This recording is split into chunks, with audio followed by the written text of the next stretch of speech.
9 जुलाई को बांदा जाएंगे मुख्यमंत्री योगी आदित्यनाथ। तैयारियों को लेकर प्रशासन हुआ अलर्ट। पंडित जैन कॉलेज में जनसभा को करेंगे संबोधित।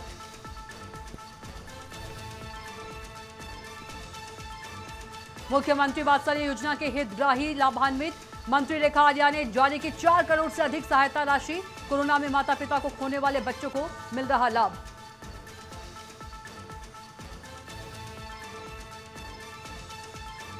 राम मंदिर चढ़ावा मामले में नया मोड़। चंपत राय ने लिखी चिट्ठी, आरोपों को बताया निराधार। एसआईटी की शुरुआती रिपोर्ट में नहीं मिला उनका नाम, अंतिम रिपोर्ट के बाद देंगे सभी आरोपों का जवाब।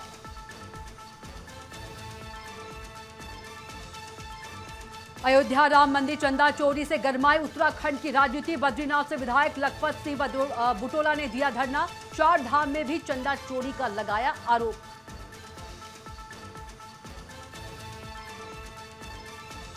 रामपुर में आजम खान के भड़काऊ भाषण मामले में बहस पूरी। बरी करने के फैसले को दी गई थी।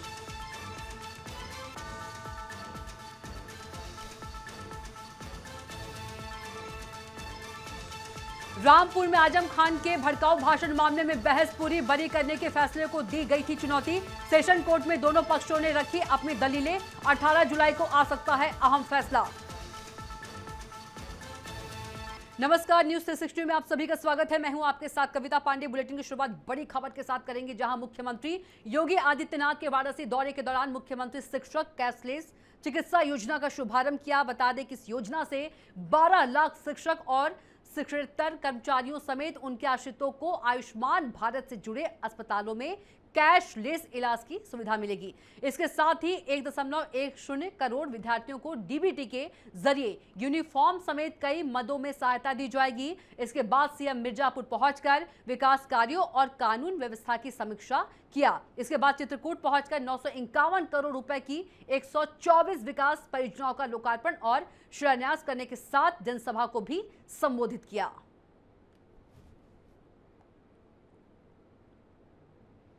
अगली बड़ी खबर आपको बता दें, मुख्यमंत्री योगी आदित्यनाथ के 9 जुलाई के प्रस्तावित बांदा दौरे को लेकर तैयारियां तेज हो गई है। डीएम अमित आसेरी और एसपी समेत प्रशासनिक अधिकारियों ने सभा स्थल और सुरक्षा व्यवस्था का निरीक्षण किया। मुख्यमंत्री का हेलीकॉप्टर पुलिस लाइन में उतरेगा, जिसके बाद वह पंडित जैन कॉलेज में आयोजित जनसभा को संबोधित करेंगे। अधिकारियों ने मंच, सुरक्षा, पार्किंग और अन्य व्यवस्थाओं का जायजा लेकर जरूरी निर्देश दिए। प्रशासन कार्यक्रम को लेकर पूरी तरह से अलर्ट है। ये जेएन पीजी कॉलेज जो है, यहाँ पर सभा का आयोजन होगा। उसके दृष्टिगत और मौसम के दृष्टिगत आज हमारे और कप्तान साहब के द्वारा पूरा निरीक्षण किया गया है और जो सभा स्थल तैयार हो रहा है उसमें जो भी आवश्यकताएं हैं वीआईपी मूवमेंट के दृष्टिगत उन सबका जायजा लिया गया है। वहीं बांदा में विधानसभा चुनाव 2027 से पहले बुंदेलखंड राज्य की मांग एक बार फिर जोर पकड़ने लगी है। जिला बार संघ कार्यालय में हुई बुंदेलखंड राज्य बनाओ मोर्चा की बैठक में पूर्व सांसद गंगा चरण राजपूत ने वोट लो राज्य दो अभियान की घोषणा करते हुए सत्ताधारी दलों को चुनौती दी है। उन्होंने पीएम मोदी के 2014 में झांसी में किए वादे का हवाला देते हुए कहा कि जब राम मंदिर और धारा 370 हट सकती है तो बुंदेलखंड राज्य क्यों नहीं बन सकता। बैठक में बताया गया कि आजादी के बाद 30% रहे जंगल अब सिर्फ 3% बचे हैं। वहीं करीब 40% आबादी पलायन कर चुकी है। मोर्चे ने आगामी परिसीमन में बुंदेलखंड को अलग राज्य का दर्जा देने की मांग की है। मैं थोड़ा सा संक्षिप्त में बुंदेलखंड का इतिहास के बारे में विचार डालना चाहता हूँ। 1947 में देश आजाद हुआ। 1948 में विभिन्न राजाओं ने भारत सरकार में विलय किया। हमारे बुंदेलखंड के उत्तर प्रदेश, मध्य प्रदेश के 32 राजाओं ने संयुक्त रूप से भारत सरकार में विलय किया। मैं थोड़ा सा संक्षिप्त में बुंदेलखंड का इतिहास के बारे में विचार डालना चाहता हूँ।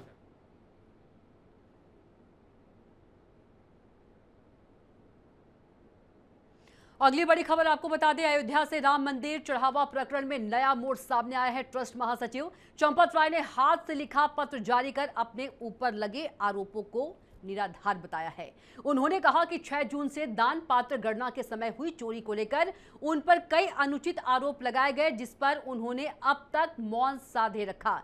चंपत राय ने बताया कि एसआईटी की प्रारंभिक रिपोर्ट सार्वजनिक हो चुकी है, जिसमें फिलहाल उनका नाम नहीं है। उन्होंने कहा कि अंतिम रिपोर्ट आने के बाद वे सभी आरोपों का क्रमवार जवाब देंगे और सच्चाई सबके सामने आ जाएगी। उन्होंने अपने 45 वर्षों के प्रचारक जीवन को खुली किताब बताते हुए सभी राम भक्तों को नमन किया। अगली खबर की ओर बढ़ेंगे, जहां अयोध्या के राम मंदिर धन गबन मामले में बड़ा अपडेट सामने आया है, जो कि आपको बता रहे हैं। कोर्ट ने तीनों आरोपियों की 40 घंटे की पुलिस रिमांड मंजूर कर ली है। सुबह पुलिस टीम जेल पहुंची और रिमांड प्रक्रिया शुरू की गई है।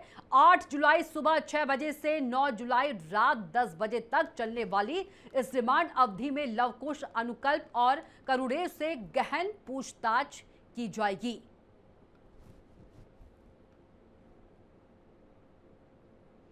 वहीं अयोध्या के रामकथा पार्क क्षेत्र में अवैध पार्किंग को लेकर सनातन रक्षक संघ ने नगर निगम को ज्ञापन सौंपा है। संगठन ने आरोप लगाया कि श्रद्धालुओं से मनमाने शुल्क वसूला जा रहा है और बिना अनुमति पार्किंग संचालित की जा रही है।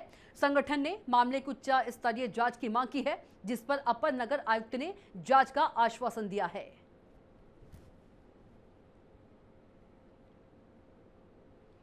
वहीं देहरादून में राज्य निर्वाचन आयोग आयुक्त सुशील कुमार ने बता दें कि सुशील कुमार ग्राम पंचायतों के उप प्रधानों के चुनाव की घोषणा कर अधिसूचना जारी की है। हरिद्वार जिले को छोड़कर राज्य के अन्य सभी जनपदों में उप प्रधानों का चुनाव 15 जुलाई को कराया जाएगा। निर्वाचन कार्यक्रम के तहत नामांकन पत्रों की बता दें कि नामांकन पन्नों की बिक्री क्षेत्र पंचायत मुख्यालय पर 8 जुलाई से 14 जुलाई की जाएगी, जबकि अंतिम दिन यानी 15 जुलाई को ये पत्र संबंधित ग्राम पंचायत से सुबह 8 बजे से 9:30 बजे तक प्राप्त किए जा सकेंगे। मतदान के दिन 15 जुलाई को 10 से 11 बजे तक नामांकन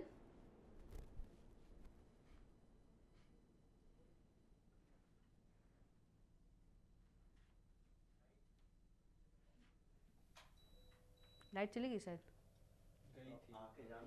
ये प्रदेश की समस्त ग्राम पंचायतों में 12 जनपदों में हरिद्वार को छोड़कर उप प्रधान का निर्वाचन होना है।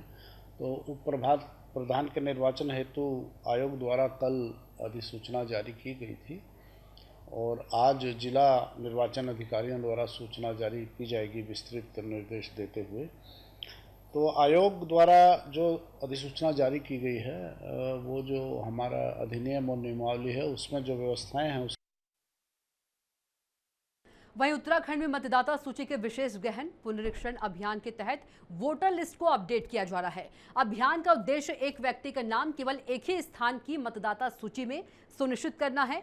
दोहरी प्रविष्टियों को हटाकर सूची को अधिक सटीक बनाया जा सकेगा। भाजपा के वरिष्ठ नेता ज्योति बिष्ट ने कहा कि कई लोगों के नाम गांव और शहर दोनों जगह दर्ज है। इस प्रक्रिया से मतदान प्रतिशत बढ़ेगा और अधिक लोग अपने निर्धारित मतदान केंद्र पर मतदान करेंगे।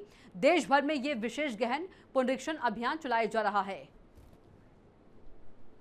देश में आज़ादी के बाद जो 1952 में पहला चुनाव हुआ तो उससे पहले वोटर लिस्ट की गहन परीक्षण हुआ। उसके बाद 57 में हुआ, 62 में हुआ, बीच में प्रक्रियाएं थम गई। हमारा जो इससे पहले का एसआईआर हुआ था वो 2003 में उत्तराखंड की वोटर लिस्ट का हुआ और 3 के बाद अब 26 में हो रहा है। वहीं अयोध्या राम मंदिर में दान राशि को लेकर विवाद जारी है। इसी बीच हरिद्वार के प्रसिद्ध मां मनसा देवी मंदिर ट्रस्ट ने दान व्यवस्था को और पारदर्शी बनाने के लिए बड़ा फैसला लिया गया है। ट्रस्ट ने दान और चढ़ावे की निगरानी के लिए समिति गठित की है। इसमें मंदिर प्रशासन के 7 पुजारियों को शामिल किया गया है। अखिल भारतीय अखाड़ा परिषद और मंदिर ट्रस्ट के अध्यक्ष महंत डॉक्टर रविंद्र पुरी महाराज ने कहा कि मंदिर में चढ़ाए नारियल प्रसाद और फूल दोबारा नहीं चढ़ाए जाएंगे। किसी भी पुजारी को चढ़ावा अपनी जेब में रखने की अनुमति नहीं होगी। नियमों का उल्लंघन करने वालों के खिलाफ सख्त कार्रवाई की जाएगी। अयोध्या मामले में उन्होंने कहा कि चंपत राय के खिलाफ लगाए गए आरोपों की निष्पक्ष जांच होनी चाहिए। आरोप सिद्ध होने से पहले उन्हें दोषी मानना उचित नहीं है। सावन का महीना आने वाला है, उस समय यहाँ बहुत भीड़ होती है और पूरी मंदिर की व्यवस्था सुचारू रूप से चले। आज मैंने पूरी एक मीटिंग बुलाई थी जिसमें पूरा स्टाफ, जितने हमारे पुजारी, सबको बुलाया है और मुझे सभी पुजारियों ने आश्वासन दिया है कि चढ़ावे में कोई भी इधर का उधर नहीं किया जाएगा। जो भी मंदिर में चढ़ावा आता है वो सब जमा किया जाएगा और जेब में कभी भी कोई भी पुजारी कोई चढ़ावा नहीं रखेगा। अगली खबर का रुख करेंगे, जहां अयोध्या राम मंदिर में कथित चंदा चोरी से उत्तराखंड की राजनीति भी गर्मा गई है। बद्रीनाथ से विधायक लखपत सिंह बुटोला इस मुद्दे को लेकर धरने पर बैठ गए हैं। सरकार पर आरोप लगाते हुए उन्होंने कहा कि राम मंदिर में चंदा चोरी की घटना सामने आई है, उसी तरह उत्तराखंड के चारों धामों में भी चंदे चोरी हो रहे हैं।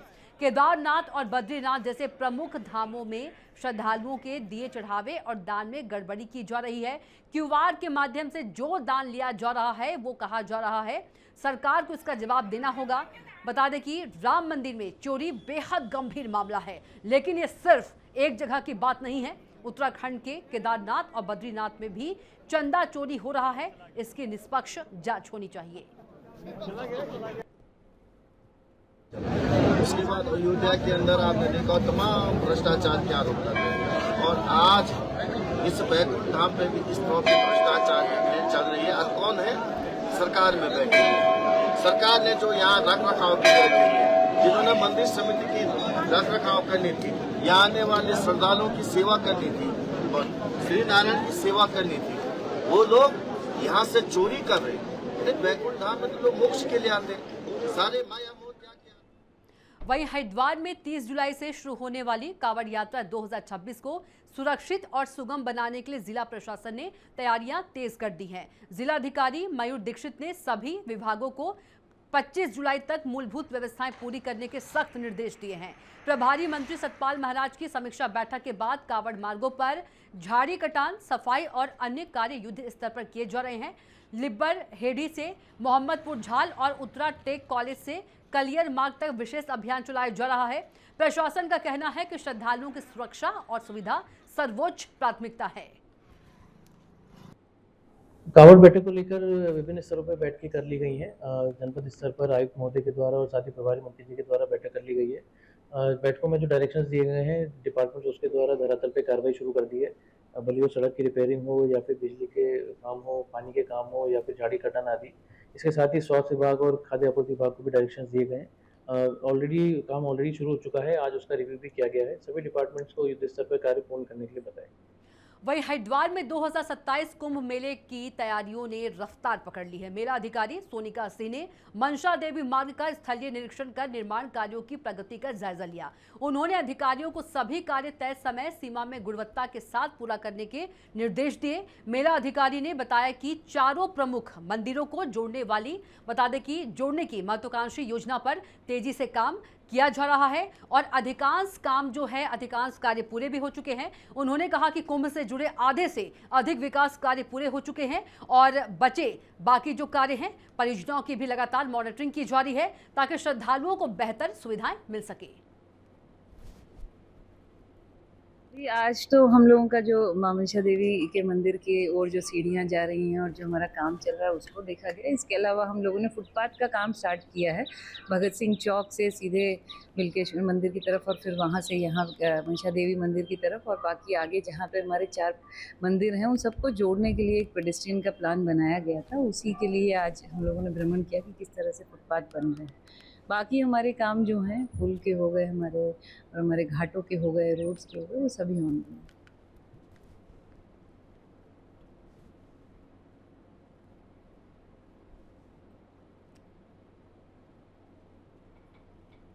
उसकी ड्राफ्ट लिस्ट जारी की जाएगी। ड्राफ्ट लिस्ट जारी होने के बाद अगर किसी को कोई दावे या आपत्ति करनी है तो संबंधित